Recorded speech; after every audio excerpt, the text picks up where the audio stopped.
it and ride to your destination. I'm telling you, the world around you may be crumbling, but that's exactly why God put you in it, to stop the crumbling. You can't control everybody's decisions and choices. I'm not talking about being God over everybody else's life, but I'm talking about that God has began in you shall be performed, that you might have an expected end. And so I want to tell you right now, don't let the circumstances around you dictate your outcome. Because if you do that, you are in fact a carnal Christian. Not carnal because you talk a certain way or dress a certain way. You're carnal because you're allowing the world around you to dictate how you feel about you.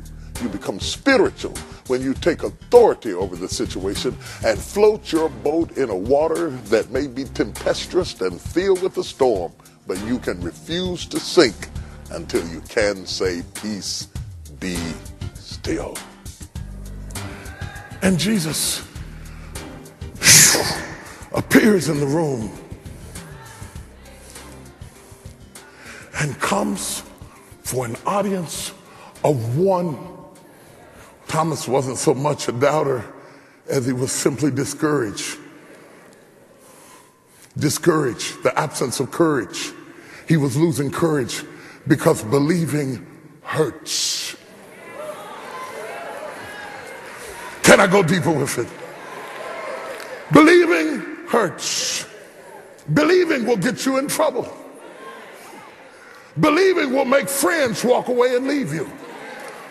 Believing will get you thrown out of cliques and clubs where you could have gotten a promotion.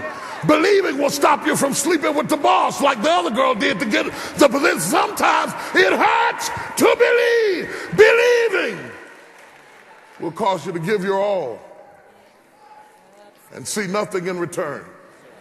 And Thomas had given his all and seen nothing in return and gotten himself in trouble. And there he was in a mess. And Jesus had not established the kingdom. He did not do what Thomas thought he was going to do. And Thomas said, I don't want to ever go through that again. So please, preachers, leave me alone.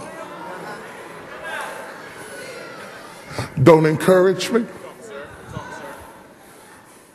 Don't preach no revivals, because I've been through that stuff before. I believe God. I believe God. I really did. I still lost my job. I believe God. I paid my tithes and I lost my house. And I don't want you to preach none of that stuff to me anymore, because I tried to believe God like you said and it didn't work for me, and now I'm hiding. Oh, y'all got quiet. Because sometimes it looks like believing doesn't work. Yes, sir. Yes, yes, yes. And Thomas is discouraged. Have you ever, just ain't nobody here but me and you. Have you ever been discouraged? Have you ever got tired of fighting? Have you ever gotten in a state where you almost didn't want nobody to encourage you?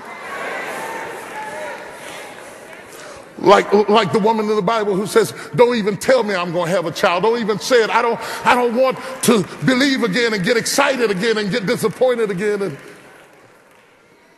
Thomas is in trouble. And here comes Jesus right into the trouble. You do know that Jesus is a present help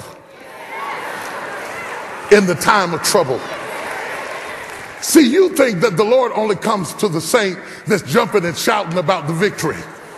But let me tell you who he really comes to. The saint who's lost their joy and lost their dance and lost their sense of victory, and you're sitting there with all kinds of troubles bombarding your mind. It is to you that he comes. And he says, I'm going to fix this thing for you. I'm going to fix it. I'm going to fix it. I'm going to fix it. I'm going to fix it. I'm going to fix it. I'm going to fix it. Now I need you to help me preach. Now I need you to help me preach. Now I need you to help me preach. Find your 10 and tell him he's about to fix it. He's about to fix it. He's about to fix it. He's about to fix it. You thought nobody understood. You thought nobody heard your cry. You thought nobody knew you were in trouble just because you were smiling on the outside. But he didn't come for the twin on the outside. He came for the twin on the inside. He said, I'm about to fix it.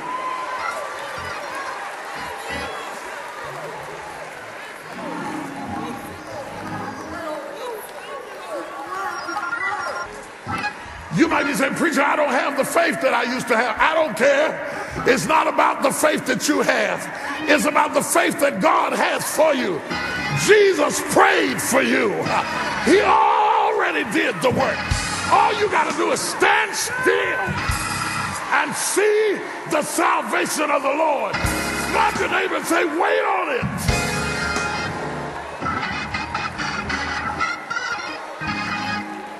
We spend a lot of time preaching about saints having a sin crisis.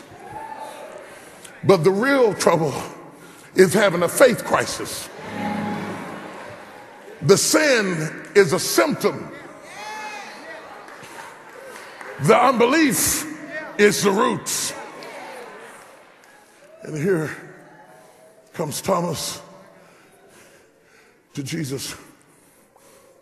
Wonder what it'd be like to stand in the presence of God, discouraged, and look him right in the eye, tired, worn,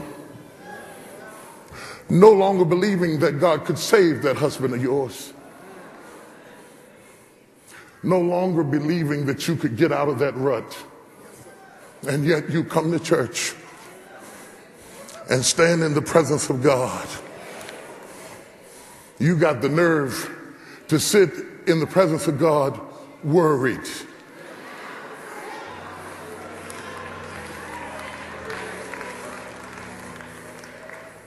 And still he comes to you. Y'all didn't hear me. And still he comes. Yes, Lord. I haven't forgotten. I got it.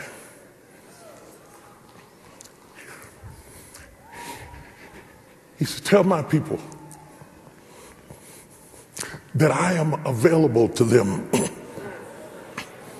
That I have made myself available to the discouraged, the disenfranchised, and the doubting. Don't worry. You don't have to drag that carcass no more. I'm coming to you.